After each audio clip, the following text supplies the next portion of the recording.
उत्तर प्रदेश अल्पसंख्यक आयोग के तत्वाधान में आयोजित अल्पसंख्यक अधिकार दिवस 18 दिसंबर 2021 के अवसर पर मुख्य अतिथि के रूप में जनाब मोहसिन रजा साहब, माननीय राज्य मंत्री उत्तर प्रदेश सरकार के उपस्थित में प्रमुख अतिथियों सर्वश्री हैदर अब्बास जान, सम्मान अफरोज खान, सरदार परविंदर सिंह, श्रीमती रुमाना सिद्दीकी, जहीर अब्बास जैदी, कब्बन नवाब, मोहम्मद नईम, मोहम्मद आवेश, doctor Shadab Aslam, doctor rice, Anees शमसी आज़ाद, सिराज अब्बास, सिराज हुसैनी, एडवोकेट मोहम्मद वली हैदर, याकूब अंसारी, मोहम्मद असलम सैफ़ी, इरफान कुरैशी, सैयद राज हुसैन राणा भी मौजूद रहे। सिंह साहिब ज्ञानी, भगत सिंह, श्री अभिषेक जॉनसन, मौलाना श्री मुश्ताक उपस्थित रहे।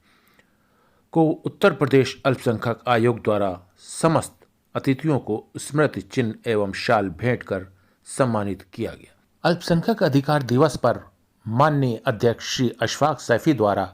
आज़ादी के 75वें अमृत महोत्सव पर निम्नलिखित शहीदों के परिजनों को भी सम्मानित किया गया। सैयद गुलाम हुसैन के साथ सरफराज जाहिद की खास रिपोर्ट। समाज भी आता है, अल्पसंख्यक समाज, जिसके हुकूक, जिसके राइट्स की बात करने के लिए हम सब हर वर्ष 18 दिसंबर को पूरी दुनिया में अल्पसंख्यकों के अधिकार क्या होना चाहिए, क्या हुकूक है उनके, क्या उनको मिलना चाहिए, मुझे लगता है बहुत तफसील से बातें हुई हैं, लेकिन कुछ बातें मुश्ताक साहब ने बहुत अच्छी कही, मैं उस पर जरूर जाना चाहूंगा। उन्होंने कहा कि आपको क्या क्या मिल रही सुविधाएं,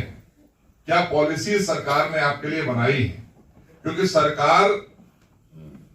जब बनती है देश में या प्रदेश में वो सबकी होती है और सबके अधिकारों को सुरक्षित करना, उनके राइट्स को सुरक्षित करते हुए उन योजनाओं को उन तक पहुंचाने का काम अगर करना है वो सरकार की जिम्मेदारी होती है, क्योंकि वो आपकी सरकार होती है, वो पूरे देशवासियों की सरकार होती है, और अगर राज्य की सरकार है तो पूरे राज्यवासियों की सरकार होती है। इसलिए सरकार आपकी, कोई भी सरकार आए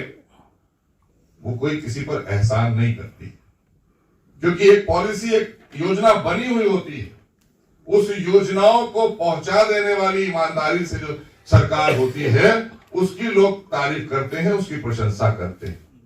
जैसे आज मैं बात करना चाहता हूं, जैसे अभी मैंने बहनों को लेकर बात की कि आज देश में मोदी जी के नेतृत्व की सरकार में 11-11 बहनें हमारी, जिन्होंने रक्षा मंत्रालय से लेकर और वित्त मंत्रालय को भी आज संभाल रखा है, जो आर्थिक व्यवस्था है उसको भी महिला ही देख रही है देश की, तो ये हमारे लिए महिलाओं के सम्मान की बात है। तो आपके लिए जो योजनाएं हैं, जिन योजनाओं के बारे में अभी मुश्ताक साहब ने 10-5 योजनाओं का नाम लिया था, लेकिन सही मानों में अगर देखा जाए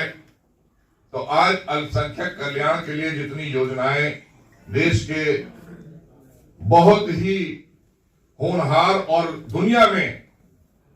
बहुत ही लोकप्रिय प्रधानमंत्री आदरणीय मोदी जी ने जो योजनाएं अल्पसंख्यकों के लिए बनाई हैं, मुझे लगता है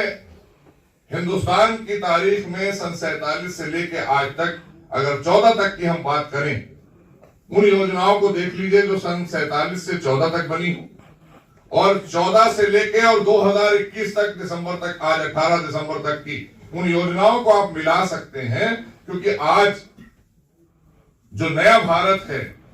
ये टेक्नोलॉजी बेस्ड हो गया है, हम टेक्नोलॉजी पर बेस्ड हो गए हैं, और न्यू इंडिया जो डिजिटल इंडिया पर चला गया है। अगर आप चाहेंगे तो सारी चीजें आपको, जैसे मोबाइल से आप वीडियोस बना रहे हैं, आप अपनी योजनाएं डालते जाएंगे कि अल्पसंख्यक कल्याण के लिए कब कब कौन कौन सी योजनाएं आई हैं, वो सारी योजनाएं आपको सामने मिलती चली जाएंगी। ये तो इन्होंने 6-7 बताई, 10 बताई होंगी, 156 योजनाएं लागू की गई हैं पूरे देश के अंदर अल्पसंख्यक कल्याण के लिए, अल्पसंख्यक वेलफेयर के लिए, माइनॉरिटीज वेलफेयर के लिए, क्योंकि मैं मिनिस्टर हूं, मैं जानता हूं बहुत सी चीजों को लेकर आपने देखा होगा। आज पहली बार सन 47 के बाद में, इसलिए अभी हमारी बहन रुमाना बोल रही थी कि हम राजनीतिक बातें नहीं करेंगे, राजनीतिक बातें नहीं की जाती हैं। बातें तो हम लोग जो मंच पर करते हैं, अब आए हैं चुनाव तो वहां पर होंगी आरोप प्रत्यारोप की बातें। राजनीति हम करते इसलिए हैं कि हमारा, खास करके जो हमारी पार्टी है, जिस पार्टी से हम बिलोंग करते हैं, हमारा सिर्फ और सिर्फ ये नजरिया है कि हम सरकार में आते हैं लोगों की सेवा करने के लिए, इसको माध्यम बनाते हैं। इसलिए मैं राजनीति में आया। ये हमारी पार्टी का उद्देश्य है, भारतीय जनता पार्टी का यही उद्देश्य है कि हम सरकार सिर्फ इसलिए बनाते हैं कि अगर हमें वाकई में जनता की सेवा करनी है तो सरकार में आपको आना पड़ेगा, जनता को बताना पड़ेगा कि हम इसलिए आ रहे हैं कि हम आपके हुकूक, आपके राइट्स, आप तक आपकी पॉलिसीज को पहुंचाने का ईमानदारी से काम करेंगे। और उसका परिणाम है, उसका रिजल्ट भी दिया है। हमारी बहनें बैठी हैं, बहुत से लोग हाथ उठा देंगे अगर हम हाथ उठवाएं ईमानदारी के साथ में।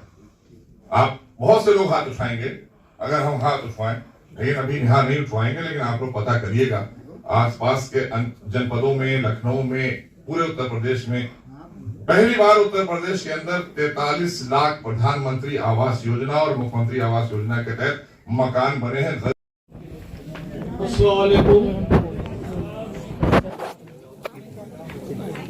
सर्वप्रथम आज मैं आप लोगों से ये गुजारिश करूंगा, बस कार्यक्रम चंद मिनट और चल रहा है, सभी लोग अपना स्थान ग्रहण कर लें, जो भी जहां जगह मिले। और क्योंकि आपने बहुत सारा समय दिया है, क्योंकि ये सब बातें जो हुई हैं अभी हमारे माननीय मंत्री जी ने और हमारे मेंबर साहब ने और हमारे जो धर्मगुरु आए हैं, इन्होंने सबने जो बताया है वो कामकाजी बात है, कोई राजनीतिक बात नहीं की है। तो इसलिए मेरा आप सभी से अनुरोध है कि बस 10 मिनट धैर्य रख लें, क्योंकि मुझे तो केवल समापन करना था, पर चूंकि हमारे मेंबर साहब को प्रस्तावना रखनी थी तो वो वहां शायद या तो वो भूल गए रखना, तो इसलिए मुझे वो थोड़ा बताने में बस 5 मिनट लूंगा, ज्यादा नहीं लूंगा। बैठिए। आज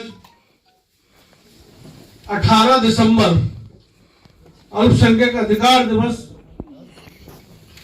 में आए हमारे मुख्य अतिथि, मुख्य वक्ता और उत्तर प्रदेश के अल्पसंख्यकों के रहनुमा हमेशा अल्पसंख्यक समाज की आवाज से अपनी आवाज मिलाते हैं और सदन में अल्पसंख्यकों की समस्याओं को उठाते रहे हैं। ऐसे हमारे बड़े भाई आदरणीय मौसूद रजा जी, मैं उनका स्वागत करता हूं, खैर मकदम करता हूं। हमारे बीच सिख समाज के धर्मगुरु ज्ञानी भगत सिंह जी, मैं इनका भी हृदय की गहराइयों से स्वागत करता हूं कि आप यहाँ तशरीफ लाए और आपने अल्पसंख्यकों के बीच अपनी बात कही और अपने सुझाव दिए। हमारे बीच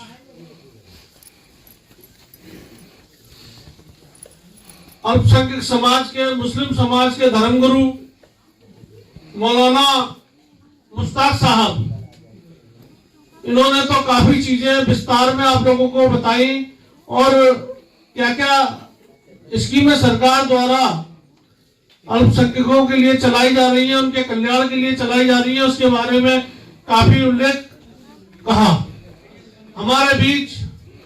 क्रिश्चियन समाज के धर्मगुरु अभिषेक जॉनसन जी, वो यहाँ तशरीफ लाए हैं, मैं उनका हृदय से आभारी हूँ। अधिकार दिवस के मौके पर हमारी पूरी टीम ने, हमारे सदस्यों ने ये निर्णय किया कि जिन लोगों ने इस आजादी की लड़ाई लड़ी है, जिनकी कुर्बानी, जिनकी शहादत के कारण आज हम लोग खुली सांस में हवा ले रहे हैं, ऐसे शहीदों को याद ना किया जाए तो ये नाइंसाफी होगी। मैं एक शेर पढ़ने के बाद में अपनी बात को शुरू करूंगा। शहीदों की मजारों पर लगेंगे हर वर्ष मेले, वतन पर मरने वालों का यही बाकी निशा होगा, यही बाकी निशा। ऐसे हमने कुछ शहीद परिवारों को आमंत्रित किया था, जिनको हम यहाँ मंच के माध्यम से आज अधिकार दिवस के उपलक्ष्य में उनको सम्मानित करना चाहते हैं। हमारे माननीय मंत्री जी के हाथों से वो यहाँ तशरीफ लाए हुए हैं, उनके परिजन। और इसके साथ मैं अपने स्टाफ, आयोग के सभी हमारे मेंबरान, सभी हमारे जो ऑफिसर हैं, सभी हमारे अधिकारीगण हैं, कर्मचारीगण हैं, जिन्होंने इस कार्यक्रम को खूबसूरत बनाने में बहुत बड़ा योगदान दिया, मैं उनका भी शुक्रिया अदा करता हूं। साथ में कुछ नाम और हैं, हमारे छोटे भाई की तरह है अल्तमश साहब, उनका भी इस कार्यक्रम में बड़ा मेहनत का काम किया उन्होंने। हमारे एक मित्र और हैं साबुद्दीन कुरैशी साहब, वो भी यहाँ तशरीफ फरमा है। अरशद भाई हैं और राना जी, और बाकी हमारे अभी जो संचालन कर रहे थे बहुत ही अच्छा, हमारे छोटे भाई की तरह, मैं उनका भी हृदय से शुक्रिया अदा करता हूं। साथियों, अभी केंद्र सरकार और प्रदेश सरकार द्वारा जो अल्पसंख्यकों के कल्याण के लिए जो योजनाएं चलाई जा रही हैं, उस योजना का लाभ अल्पसंख्यक समाज के प्रत्येक व्यक्ति तक पहुंचे, जरूरतमंद तक पहुंचे, ये हमारे आयोग का काम है। और उसके बारे में अभी हमारे माननीय मंत्री जी ने विस्तार में सब चीजें बताई हैं कि क्या क्या योजनाएं सरकार द्वारा चलाई जा रही हैं और उन योजनाओं का लाभ कैसे लेना है। ये ऐसी पहली सरकार है कि बिना भेदभाव के इस योजना का लाभ जो अल्पसंख्यक समाज के लिए चलाई जा रही है, उनका लाभ तो उनको मिलता ही है, प्लस जो योजना है सामान्य रूप से चलाई जा रही है, उनका लाभ भी उनको दिया जा रहा है। हमारी और अधिक खबरें देखने के लिए हमारे YouTube चैनल को अभी सब्सक्राइब करें और बेल आइकन